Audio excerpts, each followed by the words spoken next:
Hello everyone, welcome to Sanmarga classes. ವಿದ್ಯುತ್ ಪ್ರವಾಹದ ರಾಸಾಯನಿಕ ಪರಿಣಾಮಗಳು ಪಾಠದ 13ನೇ ಪ್ರಶ್ನೆ. ಕೆಳಗಿನ ಚಿತ್ರದಲ್ಲಿ ವ್ಯಕ್ತವಾಗಿರುವ ಪರೀಕ್ಷಕದ ಸಾಮಾನ್ಯ ಉಪಯೋಗವನ್ನು ತಿಳಿಸಿ.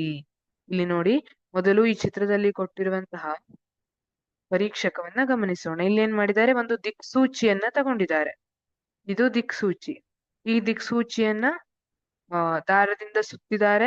ಇದನ್ನ ಬೆಂಕಿ ಪೊಟ್ಟಣನ ಏನೋ ಒಂದು ಪೆಟ್ಟಿಗೆಯನ್ನ ತಗೊಂಡಿದ್ದಾರೆ, ಅದ್ರೊಳಗಿಟ್ಟು ದಾರದಿಂದ ಸುತ್ತಿದ್ದಾರೆ. ಈಗ ಇದನ್ನ ಇಲ್ಲಿ ವಿದ್ಯುದಾಗ್ರದಿಂದ ಬರುವಂತಹ ಸರ್ಕ್ಯೂಟ್ ಏನಿದೆ ಅದಕ್ಕೆ ಜೋಡಿಸಿ ಬ್ಯಾಟ್ರಿಗೆ ಜೋಡಿಸಿದ್ದಾರೆ. ಈ ರೀತಿ ಸರ್ಕ್ಯೂಟ್ ಅನ್ನ ಕಂಪ್ಲೀಟ್ ಮಾಡಲಾಗಿದೆ. ನೋಡಿ, ಧನಾಗ್ರಕ್ಕೊಂದು ಋಣಾಗ್ರಕ್ಕೊಂದು ಈ ತರ. ಇಲ್ಲಿ ಬ್ಯಾಟರಿಯಲ್ಲಿ ಕೂಡ ಧನಕ್ಕೊಂದು ಋಣಕ್ಕೊಂದು ಮಾಡಿ ವಿದ್ಯುತ್ ಸರ್ಕ್ಯೂಟ್ ಅನ್ನ ಕಂಪ್ಲೀಟ್ ಮಾಡಲಾಗಿದೆ. ಈಗ ಇಲ್ಲಿ ಈ ಪರೀಕ್ಷಕ ಏನು ಉಪಯೋಗಿಸಿದಾರಲ್ಲ, ಇದರ ಸಾಮಾನ್ಯ ಉಪಯೋಗ ಅಂತ ಕೇಳ್ತಿದ್ದಾರೆ. ಇಲ್ಲಿ ವಿದ್ಯುತ್ ಮಂಡಲದಲ್ಲಿ ವಿದ್ಯುತ್ ಪ್ರವಹಿಸುವುದನ್ನು ತಿಳಿಯಲು ಬಳಸುವರು. ಈ ಪರೀಕ್ಷಕವು ಕಾಂತಸೂಜಿಯಿಂದ ಮಾಡಲ್ಪಟ್ಟಿದ್ದು, ವಿದ್ಯುತ್ ಪ್ರವಹಿಸಿದಾಗ ಕಾಂತಸೂಜಿಯಲ್ಲಿ ವಿಚಲನೆ ಕಂಡು ಬರುತ್ತದೆ. ನಿಮಗ್ ಗೊತ್ತಿದೆ ಮಕ್ಕಳೇ, ದಿಕ್ಸೂಚಿ ಏನಿದೆ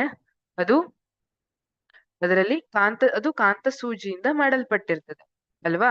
ಈ ದಿಕ್ಸೂಚಿ ಏನಿದೆ ಅದು ಕಾಂತಸೂಜಿಯಿಂದ ಮಾಡಲ್ಪಟ್ಟಿರ್ತದೆ. ಅದರೊಳಗೆ 2 ಸೂಜಿ ಇರ್ತದಲ್ಲ, ನಾರ್ತ್ ಮತ್ತೆ ಸೌತ್ ನ ತೋರಿಸುವಂತದ್ದು ಅಲ್ವಾ. ಆ ಕಾಂತಸೂಜಿ ಏನಿದೆ ಅದು ಕಾಂತೀಯ ಪ್ರದೇಶದೊಳಗೆ ಬಂದಾಗ, ಕಾಂತ ಕ್ಷೇತ್ರದಲ್ಲಿ ಬಂದಾಗ, ಅದರಿಂದ ಪ್ರಭಾವಿತವಾದಾಗ ವಿಚಲನೆ ಹೊಂದುತ್ತೆ. ಈಗ ನಿಮಗ್ ಗೊತ್ತಿದೆ, ವಿದ್ಯುತ್ ಅನ್ನು ಹರಿಸ್ತಾ ಇರುವಂತಹ ಯಾವುದೇ ವಾಹಕಕ್ಕೆ ಅದರಿಂದ ಕಾಂತೀಯ ಪರಿಣಾಮ ಉಂಟಾಗುತ್ತೆ, ಅದು ಕಾಂತ ಕ್ಷೇತ್ರವನ್ನ ಉಂಟು ಮಾಡುತ್ತೆ.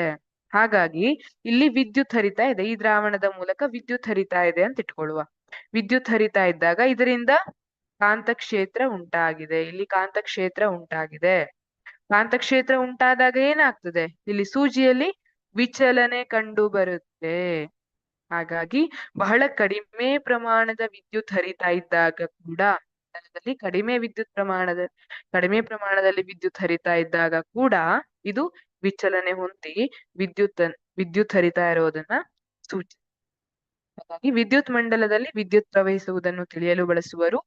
ಈ ಪರೀಕ್ಷಕವು ಕಾಂತಸೂಜಿಯಿಂದ ಮಾಡಲ್ಪಟ್ಟಿದ್ದು, ವಿದ್ಯುತ್ ಪ್ರವಹಿಸಿದಾಗ ಕಾಂತಸೂಜಿಯಲ್ಲಿ ವಿಚಲನೆ ಕಂಡು ಬರುತ್ತದೆ. Thank you.